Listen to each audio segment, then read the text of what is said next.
दुर्गा सप्तशती चरित्र 10वां अध्याय। शुंभवध। मैं मस्तक पर अर्ध चंद्र धारण करने वाली शिव शक्ति स्वरूपा भगवती कामेश्वरी का हृदय में चिंतन करती हूँ। वे तपाए हुए स्वर्ण के समान सुंदर हैं। सूर्य, चंद्रमा और अग्नि, ये ही तीन उनके नेत्र हैं तथा वे अपने मनोहर हाथों में धनुष, बाण, अंकुश, पाश और शूल धारण किए हुए हैं।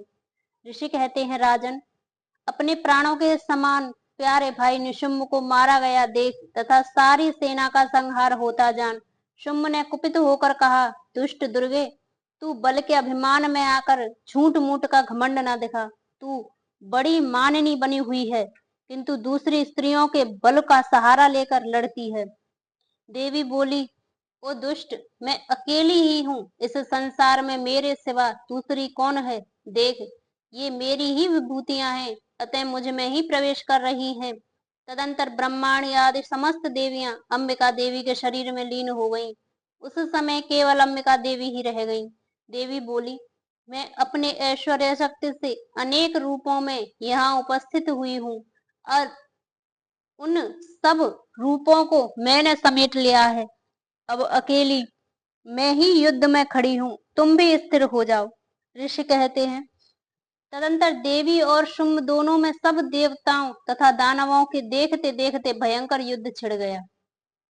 बाणों की वर्षा हुई तथा तीखे शास्त्रों एवं दारुण अस्त्रों के प्रहार के कारण उन दोनों का युद्ध सब लोगों के लिए बड़ा भयानक प्रतीत हुआ। उस समय अंबिका देवी ने जो सैकड़ों दिव्य अस्त्र छोड़े, उन्हें दैत्यराज शुंभ ने उनके निवारक अस्त्रों द्वारा काट डाला। इसी प्रकार शुंभ ने भी जो दिव्य अस्त्र चलाए, उन्हें परमेश्वरी ने भयंकर हुंकार शब्द के उच्चारण आदि द्वारा खिलवाड़ में ही नष्ट कर डाला।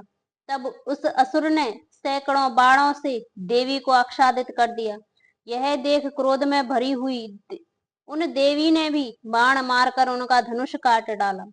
धनुष कट जाने पर फिर दैत्यराज ने शक्ति हाथ में ली, किंतु देवी ने चक्र से उसके हाथ की शक्ति को भी काट गिराया। तत्पश्चात दैत्यों के स्वामी शुंभ ने 100 चांद वाली चमकती हुई ढाल और तलवार हाथ में ले उस समय देवी पर धावा किया।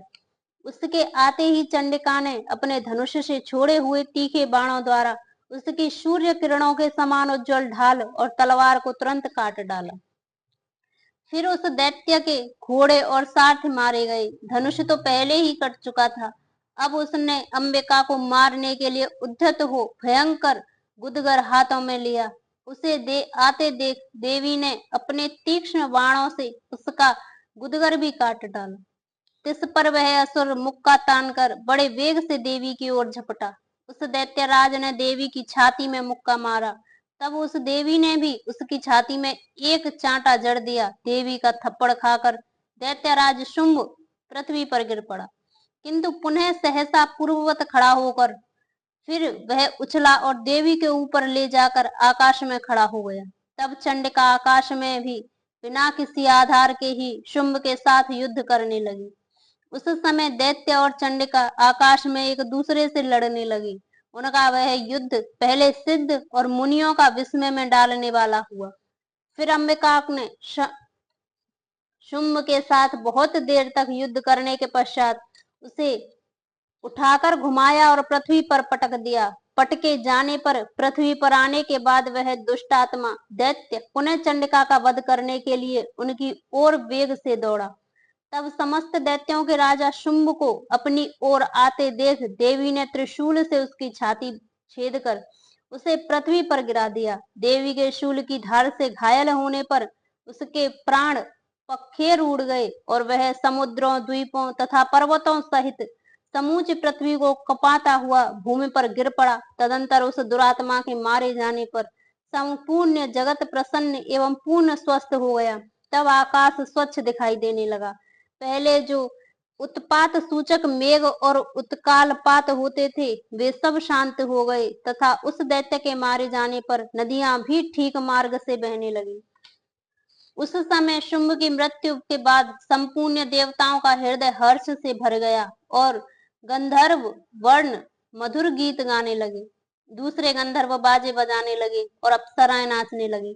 पवित्र वायु बहने लगी, सूर्य की प्रभा उत्तम हो गई, अग्निशाली बुझी हुई आग अपने आप प्रज्वलित हो उठी तथा संपूर्ण दिशाओं के भयंकर शब्द शांत हो गए। इस प्रकार श्री मार्कंडे पुराण में सावर्णिक मनवंतर की कथा के अंतर्गत देवी महत्म में शुंभवध नामक 10वां अध्याय पूरा हुआ। क्षमा याचना। माँ, न मैं मंत्र जानती हूँ न यंत्र, अहो मेरी स्तुति का भी कोई ज्ञान नहीं है। मैं आवाहन का पता नहीं है न ध्यान का, स्तोत्र और कथा का भी कोई जानकारी नहीं है। न तुम्हारी मुद्राएं जानती हूँ, न मुझे व्याकुल होने पर विलाप करना ही आता है। परंतु एक बात जानती हूँ, केवल तुम्हारा अनुसरण कर तुम्हारे पीछे चलना, जो कि सब क्लेशों को, समस्त दुख विपत्तियों को हर लेने वाला है, सबका उद्धार करने वाली कल्याणमयी माता। मैं पूजा की विधि नहीं जानती, मेरे पास धन का भी अभाव है, मैं स्वभाव से भी आलसी हूँ तथा मुझसे ठीक ठीक पूजा का संपादन हो भी नहीं सकता।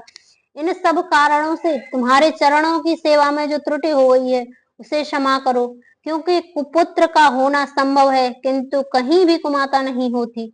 माँ, इस पृथ्वी पर तुम्हारे सीधे साधे पुत्र तो बहुत से हैं, किंतु उन सब में मैं ही अत्यंत चपल तुम्हारा बालक हूँ। मेरे जैसा चंचल कोई विराल नहीं है। शिवे, मेरा जो यह त्याग हुआ है यह तुम्हारे लिए कदापि उचित नहीं है, क्योंकि संसार में कुपुत्र का होना संभव है किंतु कहीं भी कुमाता नहीं होती।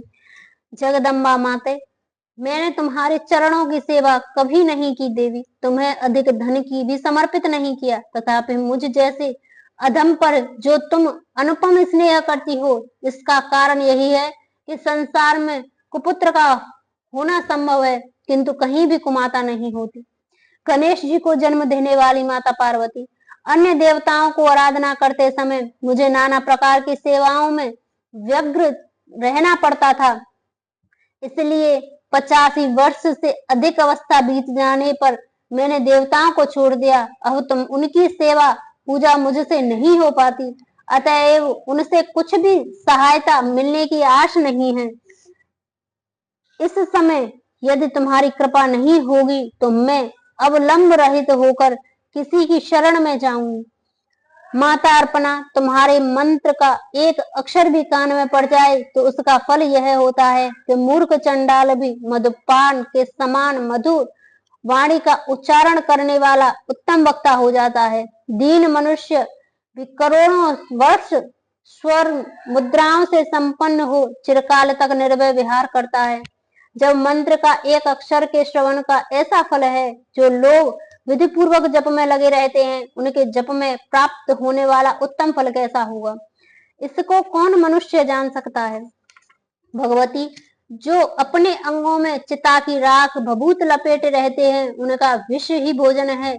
जो जगदम्बधारी नग्न रहने वाले हैं, मस्तक पर जटा, कंठ में नागराज वासुकी को हार के रूप में धारण करते हैं तथा जिनके हाथ में कपाल भिक्षा पात्र शोभा पाता है, ऐसे भूतनाथ पशुपति जो एकमात्र जगदीश की पदवी धारण करते हैं, इसका क्या कारण है, यह महत्व तो उन्हें कैसे मिला। यह तुम्हारे पाणी ग्रहण की पर पाटी का फल है। तुम्हारे साथ विवाह होने से ही उनका महत्व बढ़ गया। मुख में चंद्रमा की शोभा धारण करने वाली माँ, मुझे मोक्ष की इच्छा नहीं है, संसार के वैभव की भी अभिलाषा नहीं है, न विज्ञान की अपेक्षा है, न सुख की आकांक्षा।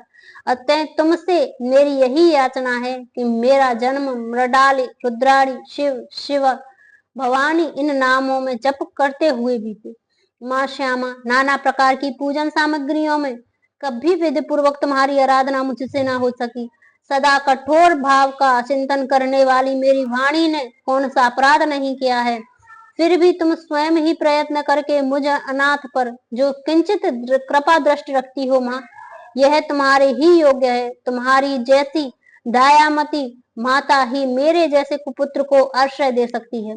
माता दुर्गे, करुणा सिंधु महेश्वरी, मैं विपत्तियों में फंसकर आज जो तुम्हारा स्मरण करती हूँ, पहले कभी नहीं करती थी। इसे मेरी शठता न मान लेना, क्योंकि भूख प्यास से पीड़ित बालक माता को ही स्मरण करता है। जगदम्बा, मुझ पर जो तुम्हारी पूर्ण कृपा बनी हुई है, इसमें आश्चर्य की कौन सी बात है। पुत्र अपराध पर अपराध क्यों ना करता हो जाता हो, फिर भी माता उसकी उपेक्षा नहीं करती। महादेवी, मेरे समान कोई पातकी नहीं है और तुम्हारे समान दूसरी कोई पाप हारिणी नहीं है। ऐसा जानकर जो उचित जान पड़े वह करो।